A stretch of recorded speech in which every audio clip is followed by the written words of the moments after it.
Some listeners may sometimes wonder at my obvious dislike of teachers and their lily-bellied approach to their most important job. Seeing the new directives for these so-called teachers to follow is proof their stance against policies and direction is not only wrong, but ideologically criminal for them as individuals continue being a dishonest, brainwashing representative of an evil, bullying Department of Education. With all the talk of bullying at the government level, a letter from the Teaching Council of New Zealand must surely be exposed. An organisation threatening teaching staff with disciplinary action for not towing the line to their ideological, if not fascist, institution. It all stems from the leadership of a nation where free thinking is now discarded and replaced with the forced ideologies of a minority groups. This New Zealand demands one source of truth, one way or the highway, choosing the demand of some at the expense of many. Free speech and critical thought are becoming unlawful here in New Zealand, and certainly that in the classroom. Mind you, your manners, be kind and keep your opinions to yourself if you want to hold on to your career. And this is the threatening sound from the ministry to the teachers. Be very careful, mind your manners, and certainly be kind to us, and keep your opinions to yourself if you want to hold on to your job. The excuse from the ranks is that teachers and teaching management are afraid to speak their mind during staff meetings, yet being expected to teach and empower their students to use their voice and engage in critical thinking, something that is also being discouraged at this moment.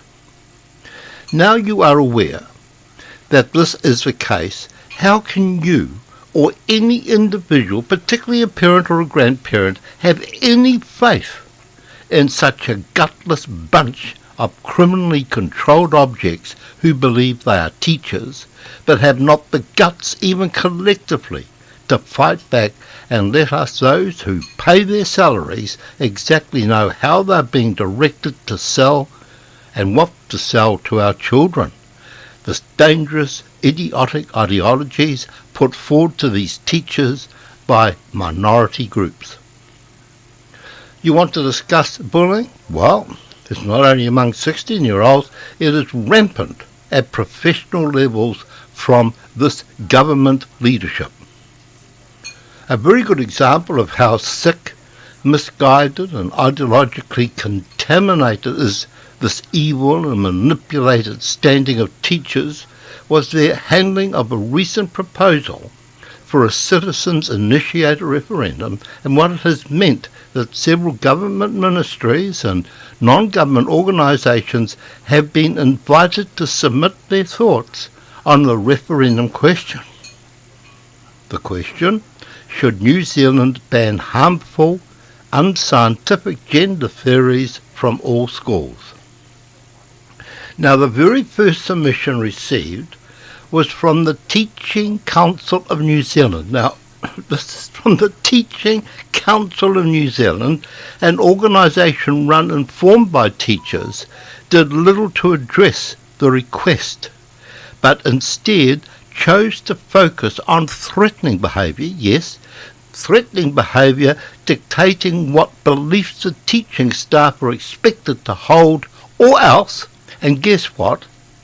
The gutless, spineless teachers with their headmasters, they actually buckled to this threatening, criminal and bullying dictatorial.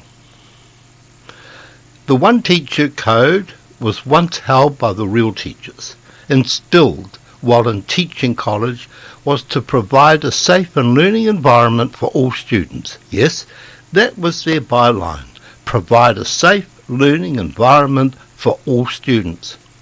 This is the same code the council failed to address in their backlash towards a teacher using her right to question and challenge concerning content in the school's curriculum. The teacher who dared to take on the institution of Hogwarts Ministry of Education that implements magical spells and untruths where children are misled to think that that young children, that they can change their sex instead of teaching biological facts.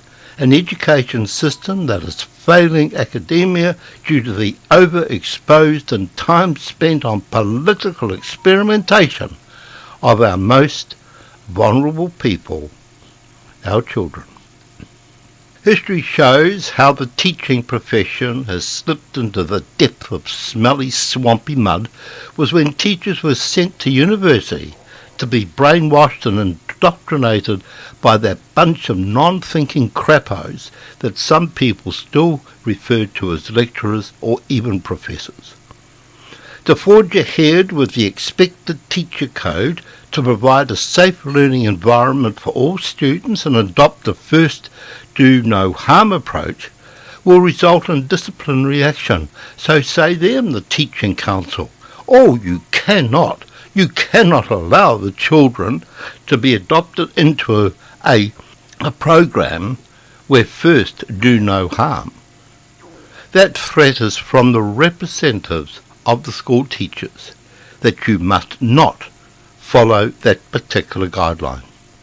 It is time to abolish the underhanded behaviour of the teaching council, overhaul the failing education system and repair the damage already caused to many of our young people who have been indoctrinated into a false mindset that they can choose their sex, sadly with consequences of increasing mental health issues and certainly very anxious children.